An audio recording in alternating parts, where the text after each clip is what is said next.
একটা ভিডিও ছাড়ার পরে সফলতার গল্প শুনলে হবে না। তোমার ভিডিওটা হতে হবে কোয়ালিটিফুল সম্পূর্ণ।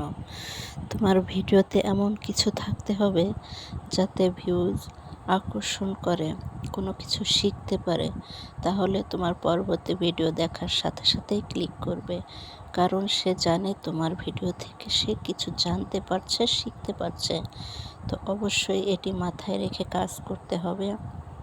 সব সময় অর্গানিক কন্টেন্ট তৈরি করতে হবে, অর্থাৎ নিজের একেবারে পরিষ্কার পরিচ্ছন্ন, নিজে যা জানো, নিজে যা করতে পারো ঠিক সেইভাবেই নিজের মতো করে কন্টেন্ট তৈরি করবে। কখনো কপিরাইটের চেষ্টা করবে না।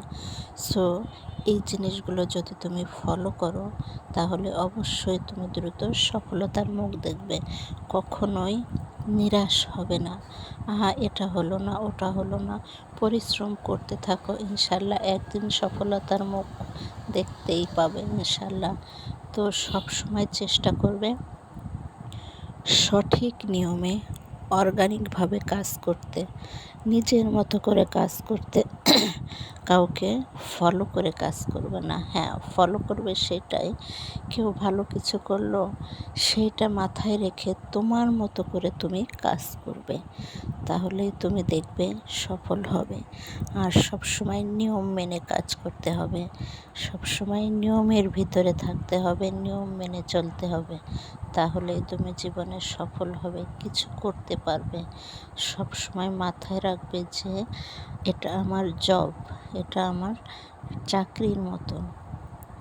যেমন সঠিকভাবে কাজ না করলে আমি স্যালারি পাবো না, একটু ভুল হলে আমাকে হয়তো বের করেও দিতে পারে। তো ঠিক সেইটা মাথায় রেখে কাজ করবে যে এটাও আমার একটা চাকরি। তো আমি অবশ্যই ভালো কিছু করব, সঠিক কিছু করব, অর্গানিক কিছু করব, তাহলেই আমার সফলতা আসবে, ঠিক ওই জবের মতো। এটা মাথায় রেখে যদি তুমি চলতে পারো, কারো কথায় কর্ণপাত করো না, ইনশাল্লাহ অবশ্যই সফল হবে। আর এগুলোই হচ্ছে একজন ক্রিয়েটরের মূল উদ্দেশ্য, মূল মন্ত্র। একজন ক্রিয়েটর মানেই শুধু একটা ভিডিও ছেড়ে দিলাম হয়ে গেল তা নয় কিন্তু।